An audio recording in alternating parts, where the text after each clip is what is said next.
Going live here in a second.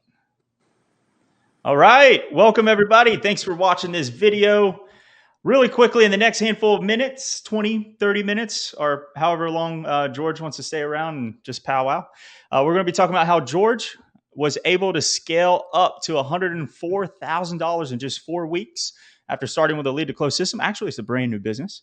We're going to be talking about how he was able to get $130 cost per booked call, 80% show up rates, the importance of qualifying your prospects. We're going to be talking about leveraging automations and all the AI stuff that's out there. So let's go ahead and dive right in. George, how are you? Yes, sir. Doing great. Excited to see everybody. Yeah, absolutely. Thanks for being here, man. So the first place that I'd love to start is just kind of tell us a little bit about yourself. I know you got a marketing agency right now. I understand that that's not your first business that you started. So let's get the lay of the land. Let's kind of see where you were before this and what made you want to start this business. Yeah, sure. So I've always had a career in marketing ever since I graduated college. So I'm not a newbie to marketing. And I had various corporate roles in working with different medical practices, which is the niche that we go after. And COVID hit, some things happened. There weren't a lot of job opportunities. Decided, hey, I know a lot about this stuff. I can help these smaller practice owners. Started an agency, ended up selling it. Had to wait a little while before doing some new things, and then wanted to take a lot of the mistakes, which there were a ton, the first time I did it, and start fresh. And that's why we just started the new business, new agency, no clients, no case studies, no nothing. Just So from scratch, just brand new. Yes, from scratch. I mean, I wasn't selling cars yesterday and now doing a marketing agency today, but everything was new in terms of the company for sure. Okay. What were some of the lessons? You said you had an agency before, kind of, made some mistakes. And I don't want to put words in your mouth. Yeah. What were some of maybe the lessons that you learned? I think it would be good for everybody to hear.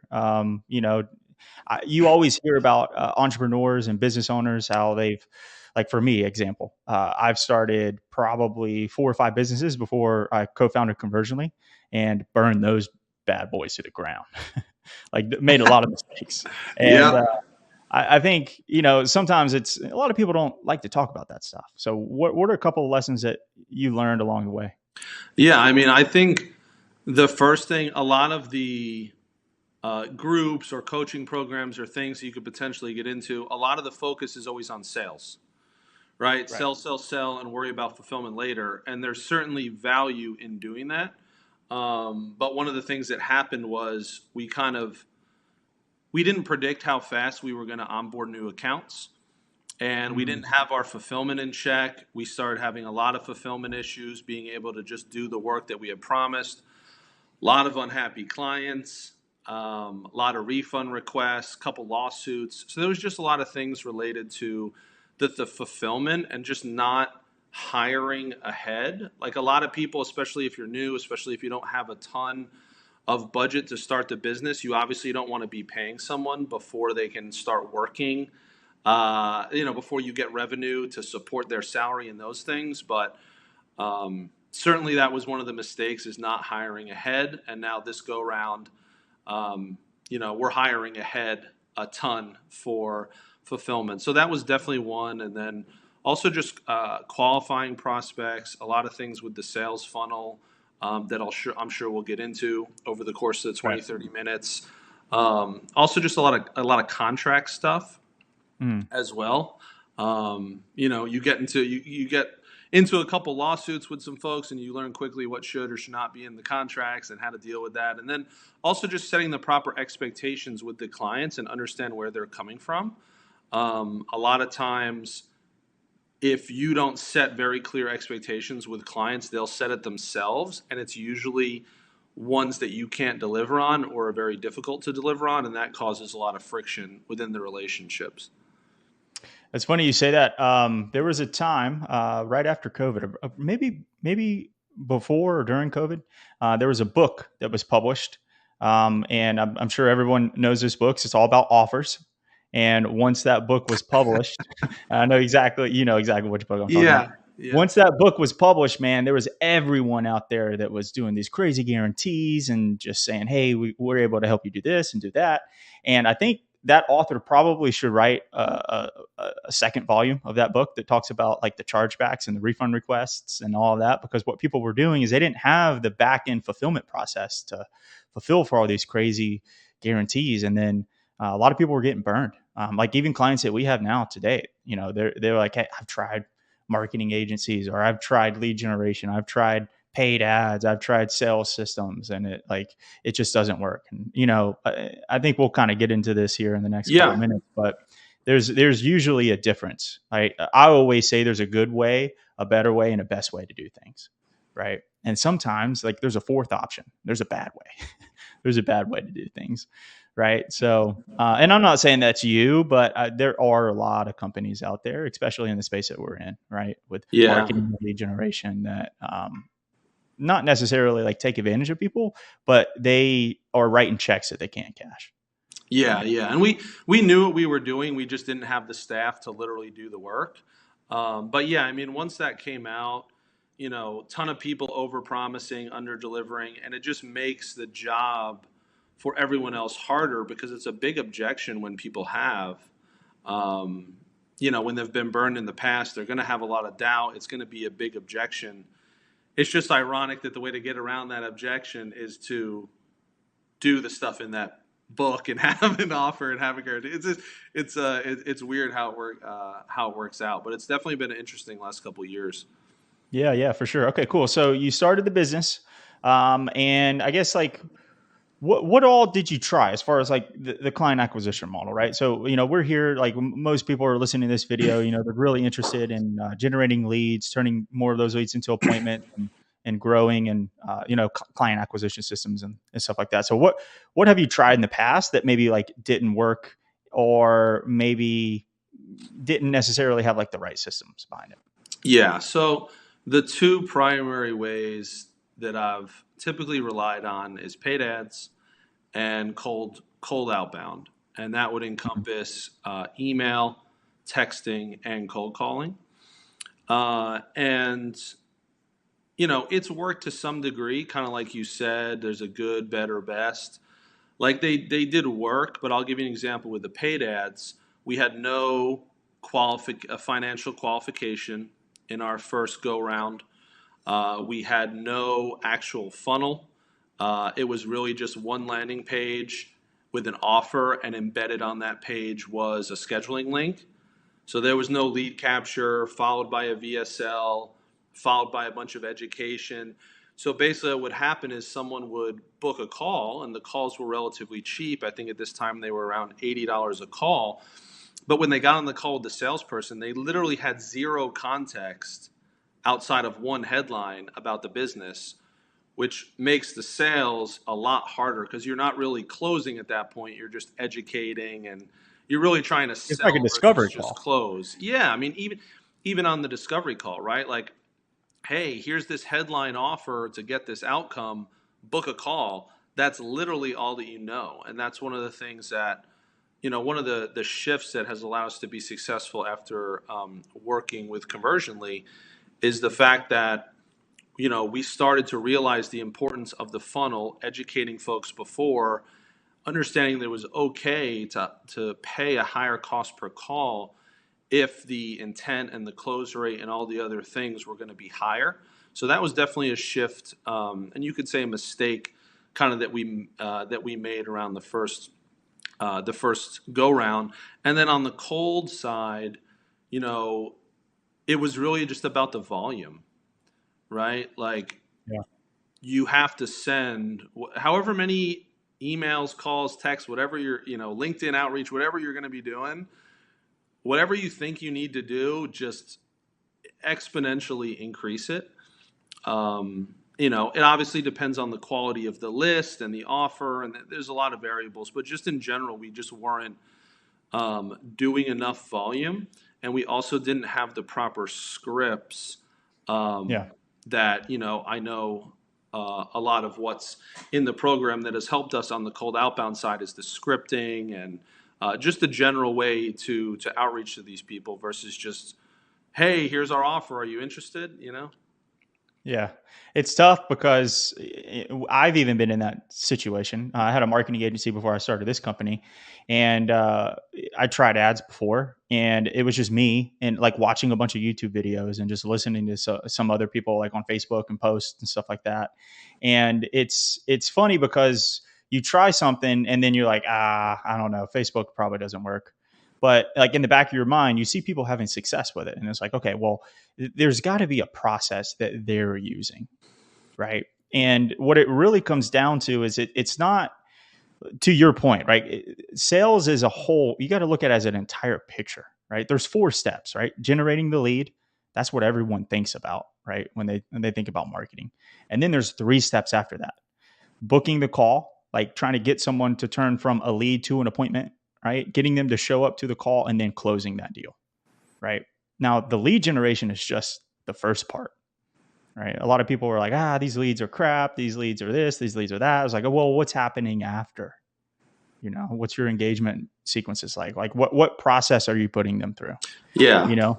And that was a big thing also. Another mistake is, once we got the folks on the call, we had a 2-call close. So a discovery, and then we'd have a follow-up pitch and close.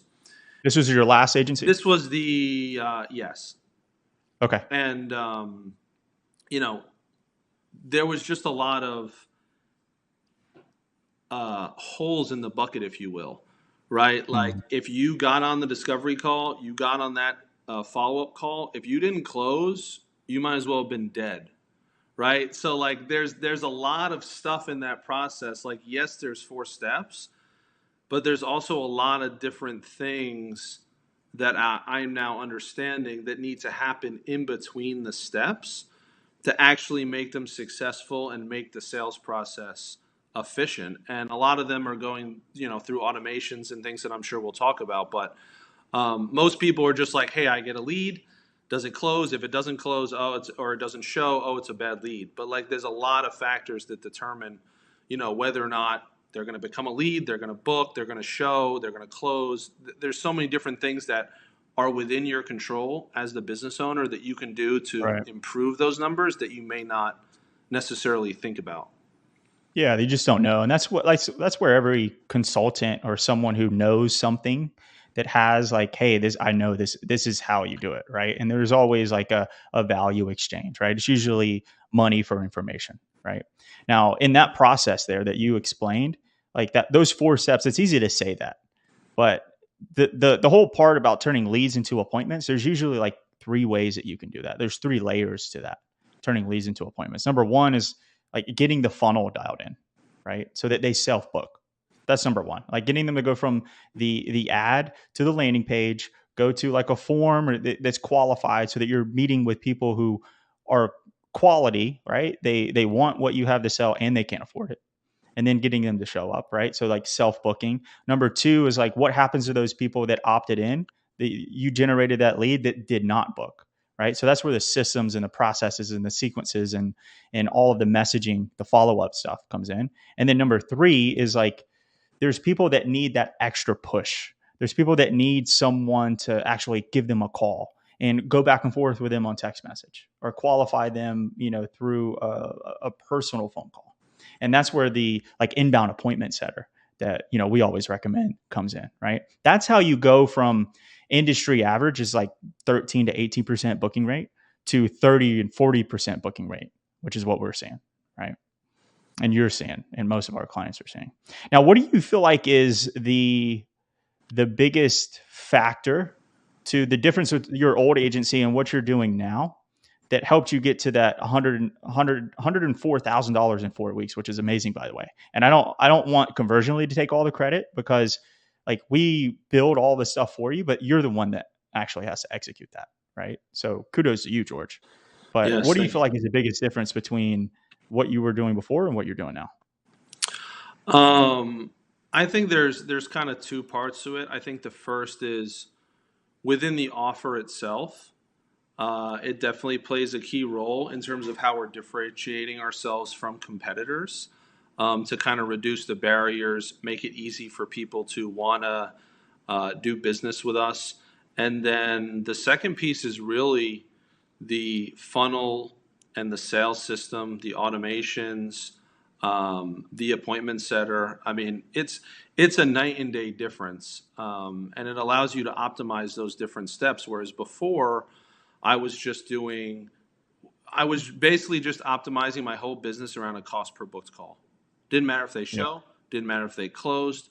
I thought that the lower I got that number, the better off I was going to be. And I think that's one of the biggest transitions is understanding that, putting friction into the sales process in strategic ways is going to benefit you. And, working with a team like Conversionly to get some guidance around that. Those were the two biggest shifts that we made. Yeah, it's funny that you say that. When we kind of first was dialing everything in, we did the same thing. It was like cost per book call, cost per book call. And then we came to the realization, it's like, it's not really like, that's not the KPI that we want. What we want is cost per offer, meaning like, okay, we got 5 sales reps. Every single person is booking 6 calls on their calendar 2 or 3 days in advance, right? We got an 80% show up rate. Now, like that's the real quality metric, right? How many of those people that you're speaking to are you giving an offer to? Meaning like when you get on a sales call, you go through the discovery, you're like, okay, this person is definitely a fit. Let me go ahead and pitch him and then give him the price. And then that's an offer, Yeah. right? Yeah. Because you could have 90, 80, $70 cost per booked appointment, but like everybody is just not great quality and your close rate is low, but everything else looks good. But it's because of the quality that you're pushing through, right? So it's a big picture. Yeah, like Right. just for comparison, like originally our cost per book call was like high 70s, $80. Our show rate was like 50%. Our close rate was abysmal for 5%, if that. Yeah. And all those things add up. And just looking at it a lot differently in terms of, the cost that you're doing to offer or ultimately the cost you're paying to acquire the customer. Yeah, but it's easy at the beginning to focus on the first step in the process. Like we were talking about earlier, most people just focus on lead gen. That's great Yeah. because it's the first thing in the process, so it makes sense. But then, you quickly learn or need to realize that there's just a lot more things involved. Yeah, 100%. Yeah, and I think, that is the first step in the process. That is something that you need to dial in. But I mean, we're probably going to beat a dead horse here, but you got to think about the sales process and the marketing process as an entire picture. And the fun part about this is it's almost like you're playing a video game, right? Because if you know your numbers and you know your KPIs, then that will tell you, right? If I know, okay, cool, my cost per booked appointment is where it needs to be, sub 200, and my show up rate is 80%, but then my close rate is 10, 15%, what we want it to be is around 20, then we know we may have a messaging problem, right? We're maybe not getting the right people in, or we have a messaging problem on the sales call, or it could be the sales reps, right? Now, if we see that when, let's just talk about like the funnel process, right? So if we got someone who's landing on the page and our KPI is, we want 20, 30% of those people who land on the opt-in page to go to the next step, and it's like 15, 5%, then we know there's a disconnect in the opt-in page and the ad. And they say, okay, cool. That tells you what you need to fix. And so there's some clients that will hop on the call with us and like, hey man, like I'm doing everything that you ask me to do, but how come it's not working for me? And I'm like, bro, listen, like the difference between our system and your system is like minuscule. We're running the same exact system. The only difference is we've had to go through the suck. And usually that suck takes time to dial things in, right? Yeah. And you got to figure out like all those steps and all those numbers. If you don't know those numbers and you don't have someone that can kind of push you in the right direction to get to the numbers as quick as possible, then it makes it very difficult. And that's where a lot of people start to maybe try to give up.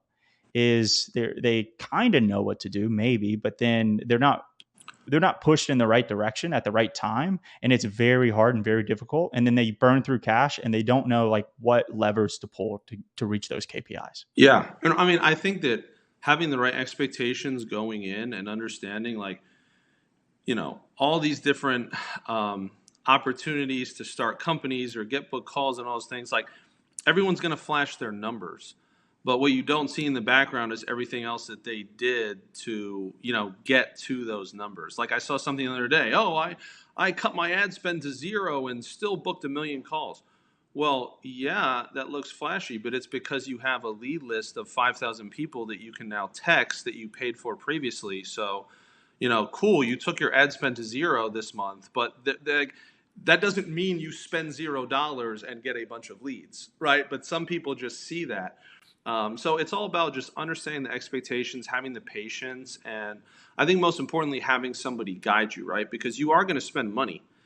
And from my experience, the previous business and this one, you don't spend money and get instant results, right? So like Right. if you're going to spend $200-300 and expect you're going to land a client, and if you don't land a client, you're going to be in a bad spot. That's not like a recipe for success, because you have to kind of go step by step, layer by layer, working through things, and it does take a little bit of time. But once it clicks, it's 100% worth it. Yeah. Yeah. One thing that I kind of struggle with is like, I just want to show everybody like the things that you need to do. And obviously like we have a company, and that's, we got to make a little bit of money, in the marketplace. What I guess in your process with, going through what you did before and kind of knowing what you did now, what was your process like with learning about like these systems or conversionly, and then actually like going through the buying process with us? Like what were maybe some like limiting beliefs that you felt like you had, or things that you were kind of struggling with before you made the decision to pull the Yeah. trigger? Well, I think from an infrastructure standpoint, I understood that having a sales funnel was important. I understood the power of paid ads. So I had like a base level knowledge that these things are important, and I didn't need buy-in there. But I was using a lot of different systems that were trying to talk to each other, right? I didn't have one centralized system that handled everything. So there was a lot of technology upkeep, a lot of integrations and Zapiers and webhooks and all these different things. And it made it very hard to see the math as leads flow through the funnel, because all the different steps are in different systems. So I think with Conversionly, I saw initially an ad on Facebook, and Hmm. it had the graphic of the calendar with a bajillion appointments, and I was just thinking to myself, hey, like I kind of directionally already know how to do this stuff. Let me see if I can go through their sales funnel, learn something. Maybe I pick up a nugget on their VSL, right? Like I was just in that mindset. I wasn't in like, oh my God, I need to buy this today type of mode. And everything looked good. I ended up booking a call, and I think one of the limiting beliefs that I had, just to be brief, is thinking that I could do it all myself, and more importantly, that was the better option, right? Mm. Yeah. Because there's things like YouTube. There's plenty of free information out there on a variety of different topics, and I think that the switch that I needed to make was understanding the value of having a system where they had already gone through the pain points, they had already figured it out, they had already done the upfront work to build out all of the templates based on the best practices. They already knew how to use the software, right? Like, could I have physically done it? Could I have like reversed engineered your funnel and watched one of these videos and went to their funnel and then like, probably I could have done that, but at what cost? Over what period of time? Would it have worked? So I think that was the biggest limiting belief that really made me kind of change my mindset and end up deciding to work with you guys, was just recognizing the value of having someone that has proven to do it for you, and just the value of time and focus on other things. Yeah, 100%. And then when you had everything built out and everything started, like when did you start seeing results? Like how quickly did that happen for you? Pretty instantly. Like, I mean, as soon as we turned the ads on, we started getting leads.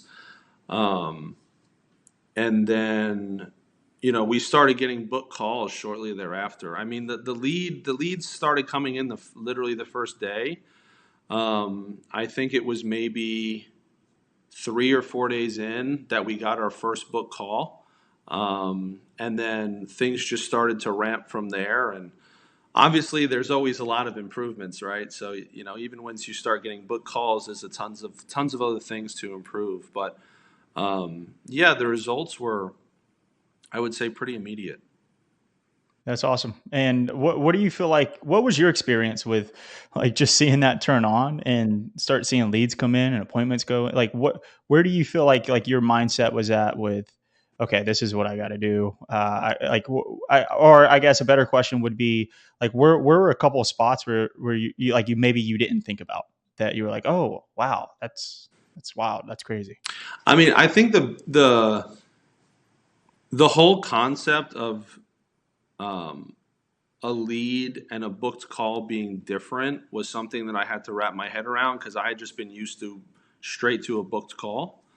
Mm, And part of that was I didn't have the infrastructure to be able to properly capture the leads. So if they didn't self book, they had no value to me because I didn't have the infrastructure to take advantage of them. So I think that was a big mind shift. And then also just going through the process and um, having patience, waiting for it to evolve, right? Because you start getting leads, then you start optimizing your cost per lead. Then you start getting book calls. Then you start optimizing for cost per book call. And like I was saying earlier, just the patience and trust, and it also gave me a lot of confidence. The media buyer. So for those of you who don't know, someone runs the ads from Conversionly for you, and I was just really impressed with the media buyer. I had been doing Facebook ads for a very, very long time for big brands that you guys will have all shopped in. So I know how to do Facebook ads. And I had some limiting beliefs also around like the media buyer, how good are they going to be, like all these sorts of things. And, we were in lockstep, 99, if not 100% of the time, which really gave me a lot of confidence to go figure out the rest of the business because I knew, and I had also been burned by myself previously, right? Where I got a bunch of clients and then didn't have the fulfillment. So as soon as I started, things started to take off, I kind of had some confidence there, especially that you guys were going to be, looking at it day to day. And then I was able to go turn my energy and be like, okay, I know these things are going to come in. Let me not mess up what I messed up last time. Yeah, and then one of the other biggest things, so like that's a great point. The media buyer in your account, he's amazing, and it's good to have someone to just. I mean, even if you are experienced running ads, just to have another, I guess, set of eyeballs on the account that's maybe worked with people in your industry and like knows all the hiccups and knows what buttons to push and stuff like that, and angles to kind of hit on, the creatives to use, and copy to kind of tweak.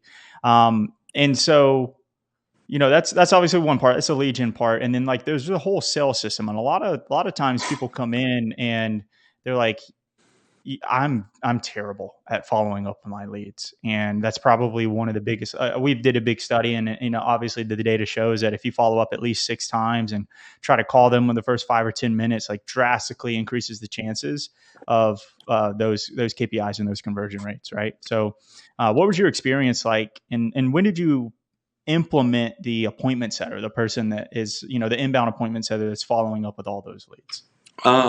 Immediately, right? Okay. Like So as you soon, started off with the lead gen and the appointment setter at the same time. yeah. So I worked Yeah. with, your team to figure out when the funnel was going to be ready and had a start date. And actually, the funnel was ready and the ads and everything were ready before the setter was in place. So we actually held launching for like 6, 7 days until the setter was in place and trained, and we launched them congruently. Yeah. That's such a peace of mind to know that like when you have leads and you're spending money on leads, right? And we've done a calculator video not too long ago, and it was like, okay, cool. If you spend $1,000 on, or $3,000 on Facebook ads, right, and you get like this many leads, and you put it through our system versus the other guys, like with the same amount of ad spend, it's like a 300x return versus like what we were doing with like 18 or 13 to 18% cost per, or excuse me, 13 to 18% conversion rate from lead to booked appointment, and then like an increase of from 50 to 80% show up rate, right? And then all of that with the appointment setter and knowing that, okay, I'm spending money on these leads. I need to have someone who's dedicated to following up with these people so that, KPIs for our appointment setters are 5 appointments per day, as long as they have a healthy lead flow that's going Yeah, in. yeah, that's what we did too. And your team was also very helpful in setting up the KPIs for the setter. So, it's not just, hey, go place me a setter, which you guys did, but it's also, how do I manage this setter? How do I set the expectations? Like, I had never used a setter in my life. Yeah. And so, understanding what expectations should I set, KPIs. I'm like, hey, here's what I'm planning on spending on the ads, guys. Here's the forecasted cost per leads and all that stuff. We kind of ran through the funnel and said, okay, here's the goal that we want to set in terms of appointments. And like, I think people sometimes are afraid to pull the trigger, but the appointment setters that you guys place, at least from my experience, they do not require much training, if at all. Most of the training is on the offer, your business, your customers. It's nothing to do with how to follow up with leads. That part is relatively smooth. And then depending on what you're spending on the ads, I mean, it's just miss money on the table to not have one, right? 100%. It is an incremental cost in the beginning, but like, I think you spend $1,000, $1,200 a month on a full time setter. That's good. Even if they're getting you one booked appointment a day, I mean, that's a joke in terms of the cost that you're actually paying for that booked appointment that you wouldn't have gotten if you don't have them in place. Yeah, going back to the 3 layers, right, through paid ads. One is like self-booking through the funnel. Number two is like they went through the funnel but didn't book, and then like they got the automated messages and then they self-book again. And then the other, like each layer, you're going to get appointments on your calendar from each layer. And then the other layer is the appointment setter. And then now all of a sudden you got an additional 5 more appointments. That's enough for a full-time sales rep, Yeah, I right? mean, I think right now, um, our setter is booking about probably 3 to 4 appointments a day. So let's That's just good. say three, like 90 appointments makes $1,000. Like, unless you can go get that cost per booked call elsewhere, it's pretty advantageous for you Yeah. to set that up. And I know you talked about ads versus outbound. There are really only 6 ways that you can bring in new clients, and the way that is our favorite is ads, right? Because it's so scalable, and it's a different conversation. A lot of people use setters as like outbound setters, right? Going out and messaging people and trying to bring them in. It's just a different conversation when you have someone who's opted into an ad and coming through your funnel, and they've came to you and using an inbound setter to have a conversation with them, right? It's the success rate's way higher because it's just a different mindset versus you going out to somebody and like cold DMing, cold calling, cold messaging, all that stuff is cold, which no one wants you to do that. Right. But this person has opted into an ad, gone through a funnel, and then now this person is calling them about the thing that they wanted, which is normally around like, the big transformation that they're looking for. Right. Yeah, yeah. And we do, most of the setters' activities are reaching out to inbound leads. And then also setting appointments, confirming appointments. They're doing a whole host of things that you guys train them how to do. Yeah. And then in the downtime, she is doing prospecting. And then the automations handle the outreach. So let's say cold texting people, cold emailing people. And then she is able to service the responses. But I mean, the bread and butter is the paid ads. And I can see if there are budget constraints why starting cold email and cold text and other things would, would, 100%. would be a more attractive option.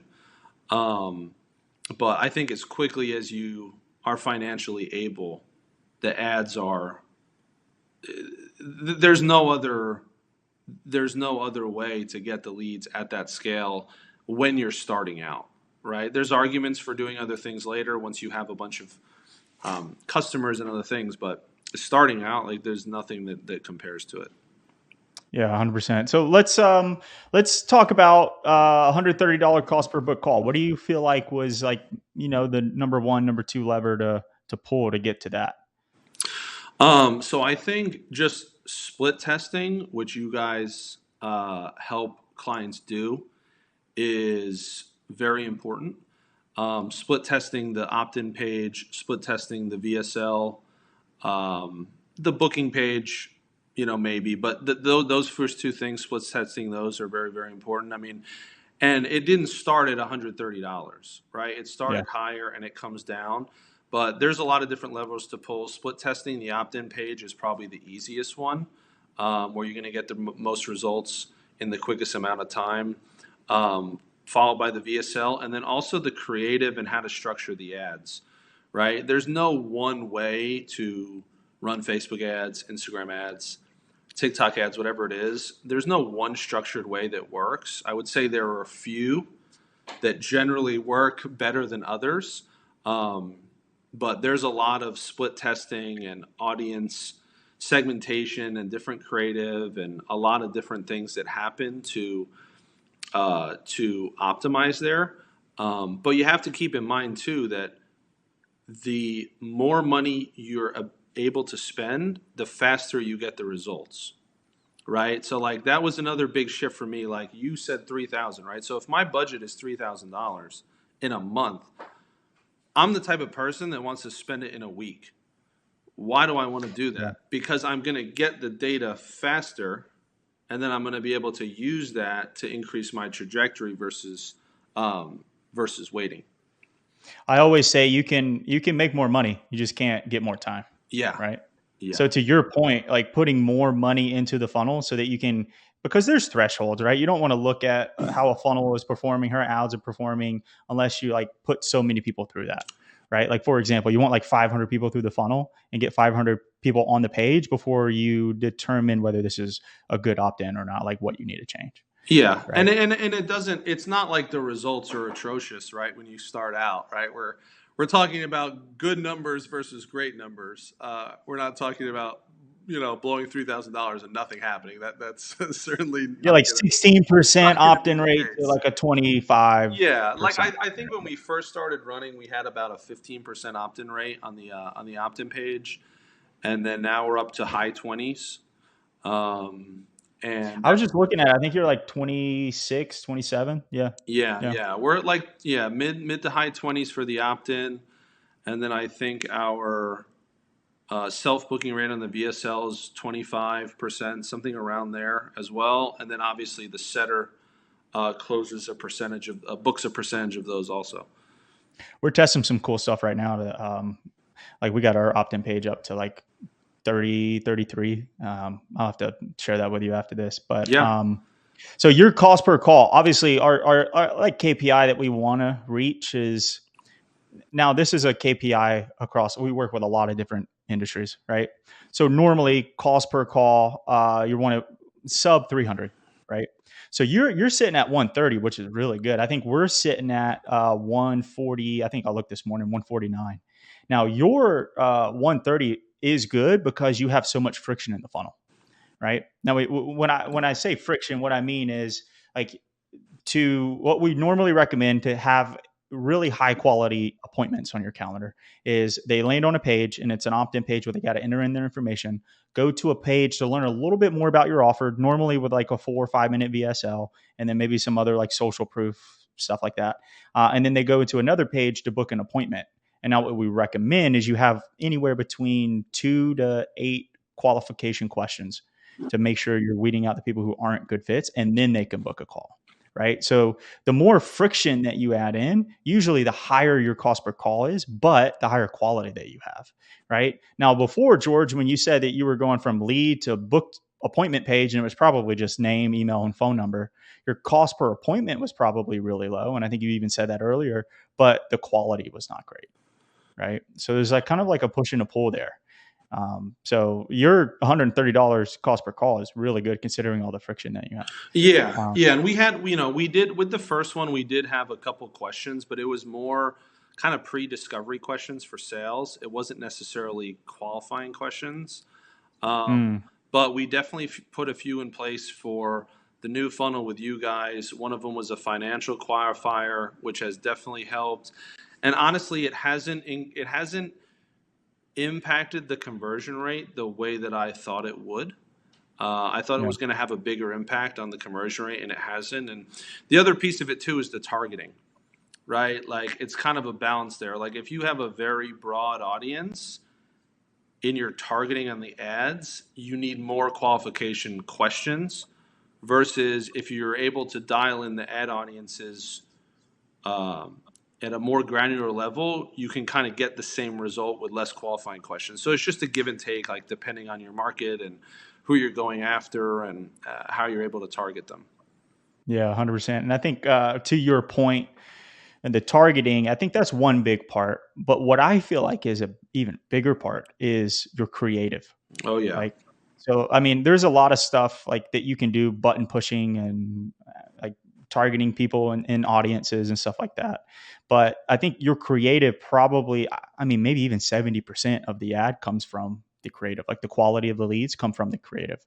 Like, is that video, is that image, is that copy, is that headline, is it speaking to the person who has that pain point and is the person that you're looking for, right? And then that's how you get them to stop, look at it, click the button, want to actually fill out their information to learn more, and then on the the VSL page, you're like, oh, okay, I actually want to speak to this person for this offer, right? And that, I mean, if you can get someone to think my time is better spent speaking to this company than folding the laundry, picking up the kids, checking emails, doing everything else, then you're not ever going to have to worry about a booked appointment problem or a show up problem or a sales problem for that point. yeah, I completely agree. The importance, the creative is probably the number one lever. It hasn't always been that way, but the algorithms have gotten so good on the ad platforms now that that's really Yeah. it used to be more audience heavy. Now, like the creative is a huge factor.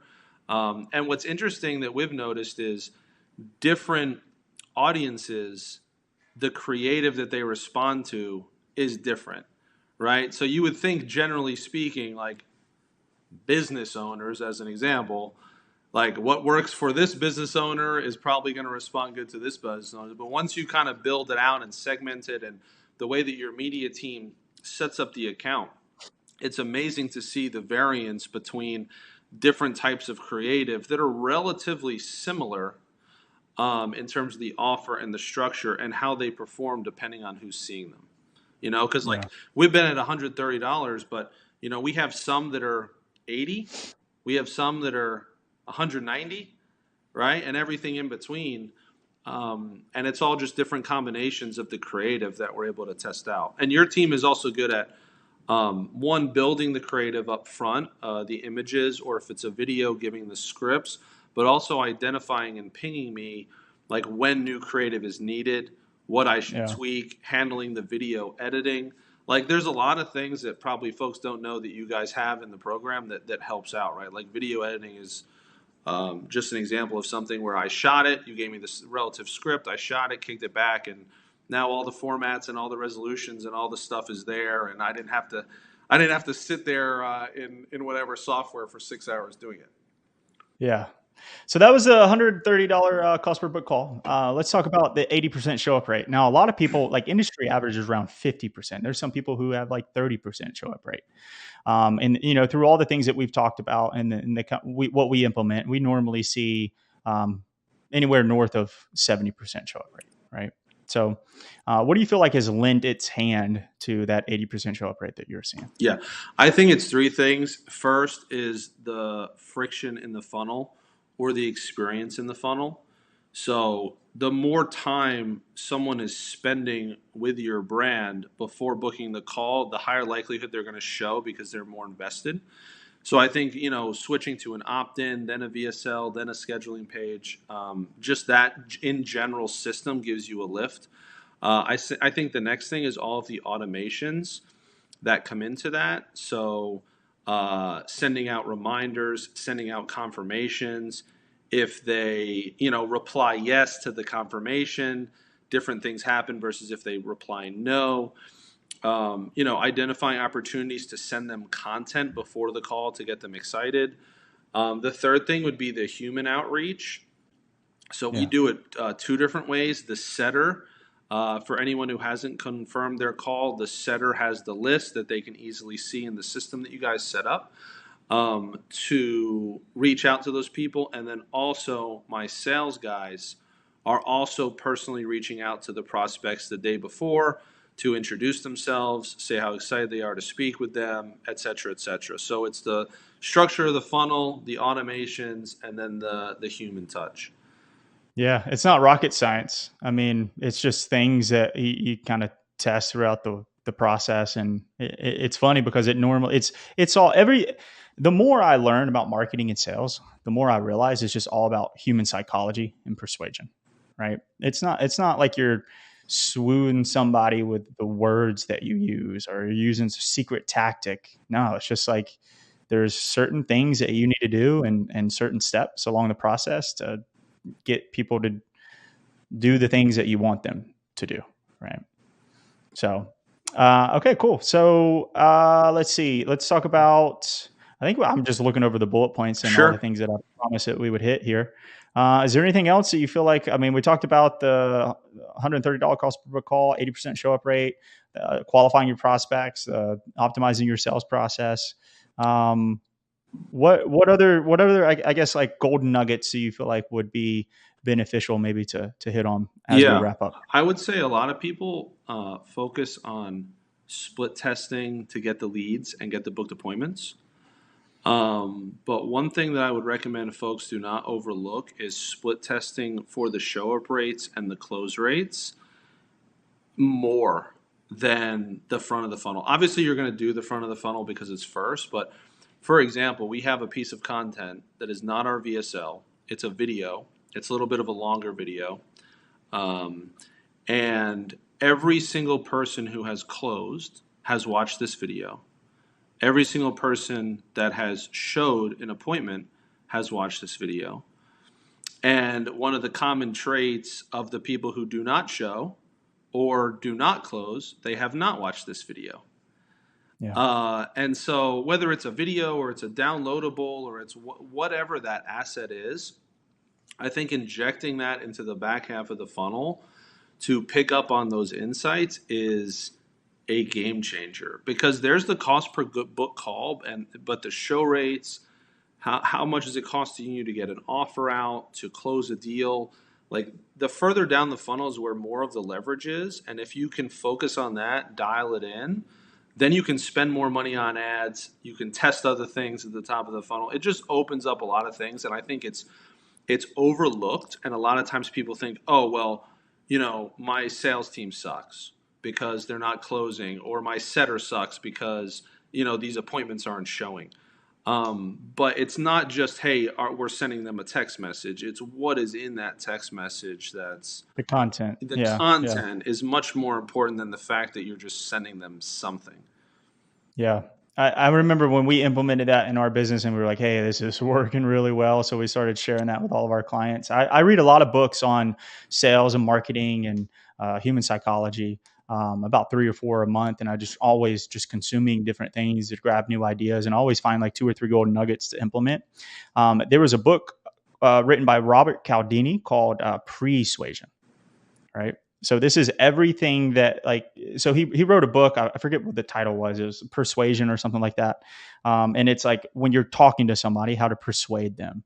Now he wrote a book after that. It's called Persuasion. It's essentially like everything up until the point where you have a conversation with them and what happens and how all of that stuff has an effect on the outcome of whatever thing you're trying to get them to do. So for our, what we're talking about here is like getting them to show up to the call and then also getting them to close, right? And that's a very good example, a perfect example of getting them that video so they're in the right mindset and so they understand your offer. And then sometimes that video disqualifies the people who weren't going to close anyway. So you can remove that person from your sales team's calendar and fill that with someone else. Mm-hmm. So yeah, great point. Great point. So, well, hey man, I think we went over a little bit longer, almost an hour here. We were slotted for 30 minutes, 30 minutes. I hope everyone's okay with us going over. Hopefully we were able to share some gold nuggets that you guys were, able to take away from the video. George, is there any last things that you want to say before we hop off? No, I appreciate you having me on, and more importantly, appreciating the support from Conversionally. I'm grateful I was able to make the mental shift and go from just shopping your funnel to actually becoming a customer. So yeah, just hope the video helps everyone. And yeah, I'm sure if there's any questions after you watch the video in the group, the team will be able to hit you back with the answers. Yeah, absolutely. But dude, I'm looking forward. You're only 4 weeks in, 104K in revenue. That's freaking amazing. You made a post inside of our Inner Circle Facebook group, and you were saying you're looking to dial some stuff in. So I'm looking to dial some stuff in with you and seeing where we can take this bad boy. So I'm excited to work with you moving forward. And yeah, we'll go ahead and end the live. I hope everyone enjoyed this video, and we'll see you guys on the next one. Adios.